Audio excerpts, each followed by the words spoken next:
It's a beautiful night in Berkeley, and there's a buzz around Haas Pavilion.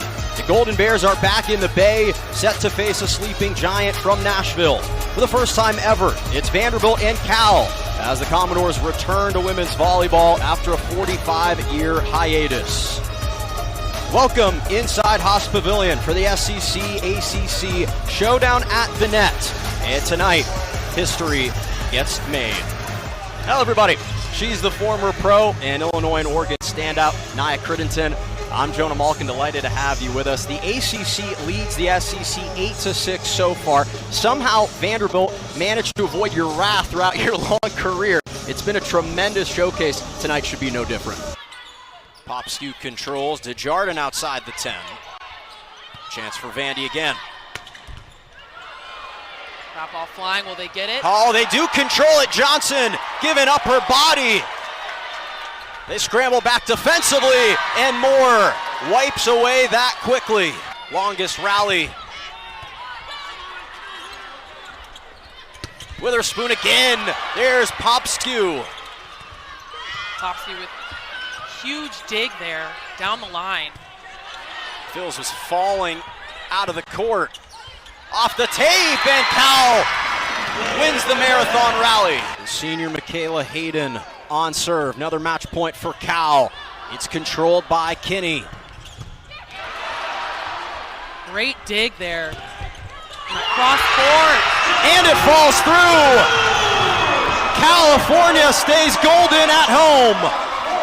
They scale the mountain and climb all the way back from 2 sets down to win it 24-22 in the fifth. Vanderbilt off to a great start, 2 sets to none lead. Again, it's kind of hard to believe that this program has been on hiatus since 1980. A brief summary of the facts. April 2022, they announced the return of the program. December of that year, Coach Nelson dives into the deep end, arrives on campus. January of 23, they bring in their assistant coaches, Russell Corbelli and Lauren Plum. And in February of 23, that's when Haley Mack officially committed to the program, the program's first commit. And from there, other players arrived that following fall. They agreed to redshirt and train the entire season. Last year, a couple of early enrollees and a transfer, and they had their international tour last May. And you just talk about the amount of experience that's on this bench for the coaches for Vanderbilt. We know we talked a little bit about it earlier, and you just mentioned, but so much experience coming into, again, a young program. I know we discussed this earlier in the open, that they have so much here that the girls can learn from. And even with them being a newer team in this space, coming up to the Division I level, look at the way that they are playing and how they've come together already. Witherspoon rockets the cross-court kill. She's just a freshman. You talk about upside. And it's interesting because her serve was always the area of her game that the coaches loved, but she has a lively arm, a really free-flowing swing. Free ball for Cal, and Thompson's able to push it down. Thompson still finding the floor a lot tonight for the Cal Bears. Not always getting the set she wants, but putting it away and making something happen. Dominique Phil serving, the transfer from Iowa, 1 season with the Hawkeyes. In fact, was a varsity player her freshman year of high school. So talk about being a precocious player and athlete, as Thompson's credited with 2 straight points. Good to get her involved, and again, they're finding effectiveness in the middle of the front row. Absolutely. She is leading the team right now in kills. 10 kills so far in the match, hitting 368, so she is Cal's go-to. Matt controls it nicely. Moore can't finish it off. That's dug up by Phils. And deflected off of the Commodore, so a tool will give Desjardins and the Bears another point. You can see Desjardins' energy. She's really coming back around so far in this set. She's trying to find the energy to keep her teammates engaged, keep them inspired.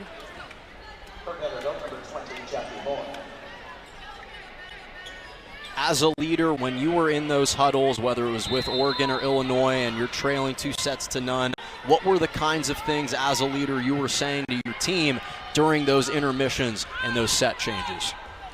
In those tough moments, it's really important to keep yourself engaged, keep your head in the game at any given point. I mean, it's one of those things, too, where when you feel like you're not playing well, it's so easy to get down on yourself, and it's so easy to start making error after error after error. But one thing that I've noticed so far with Desjardins in this match, and I said it earlier, she may not be having the type of game she wants, but you can't see it in her energy. You can't really see that in her face either. So she's staying in. I think she does a really good job of always staying engaged with her teammates. She's talking to them. And I feel like when you're not having the best match, staying engaged with your teammates, staying a part of the system there, it really can still keep you in, where you can have a change later on in a set when you come back around and you start scoring. And we've started to see that a little bit more with Desjardins so far in this match. Yeah, it's amazing how much you can tell and pick up from the body language alone. That's one of the great things about volleyball is you always see the players immediately get happy after each point, regardless of what the score is. Barefoot back in, and immediately it's Dunlap with the roll shot to earn the point. Katie Berezowitz had checked in for Vanderbilt, her first appearance of the season just a moment ago. She checks back out. So Coach Anders utilizing his entire bench.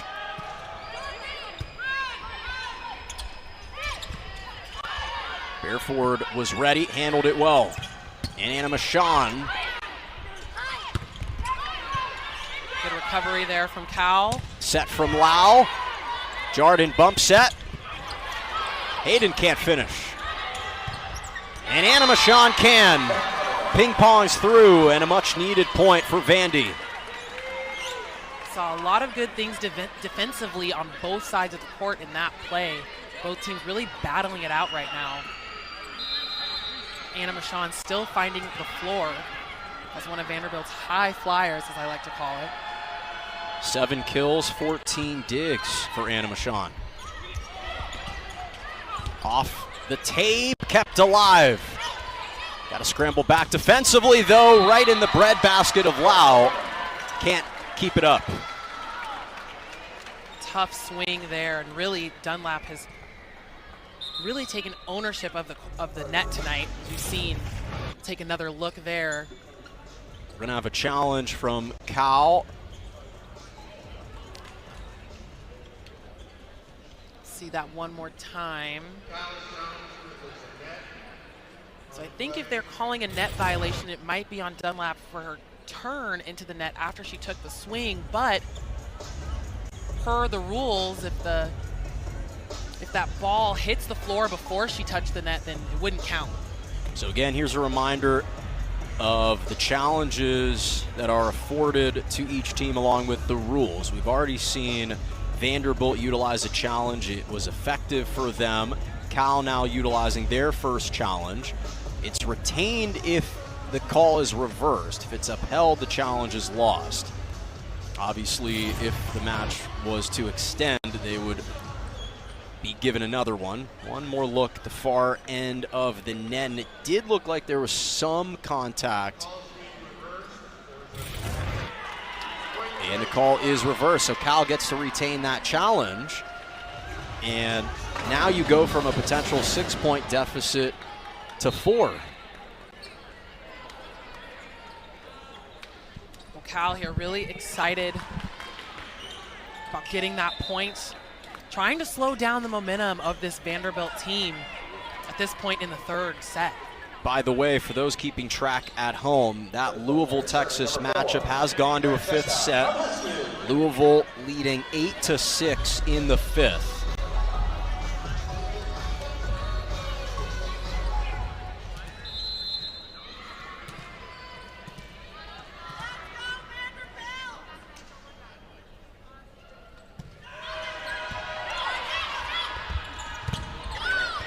Johnson's there, poked down by Lau, kept alive. Anna Machon rejected.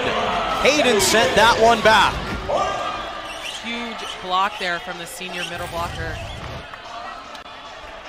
Let's see, get inside, turns that ball in. What a great block there for Michaela Hayden. Hayden currently 5th in the ACC in blocks per set at about 1.4. And actually, as we talked about earlier, really shows up a lot defensively, but so far in the match, she's actually been way more effective just on offense.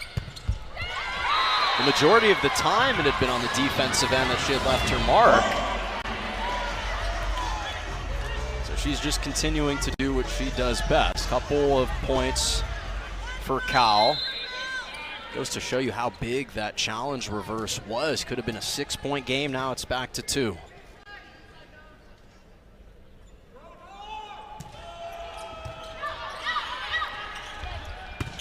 On the slide, tooled off of Cal, and there's Dunlap again.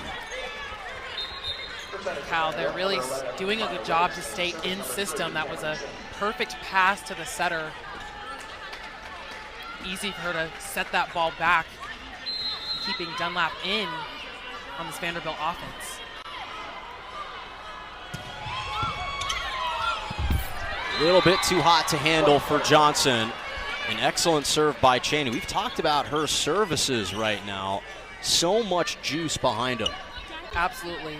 A lot of power on Cheney's serve, and as we've seen so far in the match, Cal's serve receive has struggled a lot to handle Cheney when she goes back to that service line. And some people don't always toss it that high, as Natalie Lau was cleaning up some perspiration. But she really flings that thing to have some momentum on its way down. Absolutely. This is what you call a top spin jump serve for those watching at home that are maybe new to volleyball. And some would argue that, you know, a float serve is usually more difficult to handle than a top spin. But as we know with Cheney, she has so much power behind it that it makes it very tough for teams to serve well. It's a great point that you make. Another look at this top spin there. You can see a little bit of that turn that she puts on it. Not easy to handle on the pass. Active hands for Lau, quick reflexes. What type of serve did you like to utilize when you played? I just did a jump float. So jump float serve. Pretty standard, I'd say. Hey, nothing standard about playing professional volleyball, okay? Even Division I.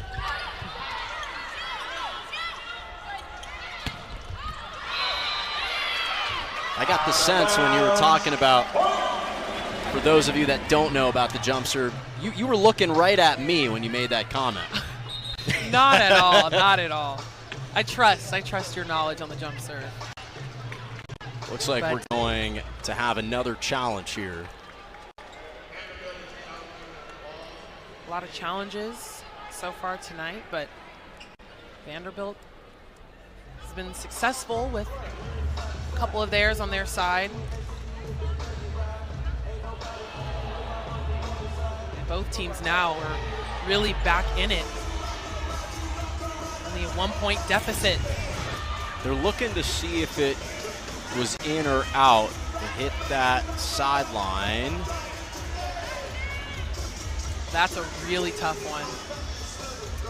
If it's even just a little bit on the line there, it would be considered in, but I think that one, that's one of those where you kind of need that really close shot on the line. So it'll be interesting to see what the refs call there, because it's close enough that it could be, they could consider that in, but I think based on the shadow of the ball, it's right outside that line. If you're going off of that angle alone, I'm with you.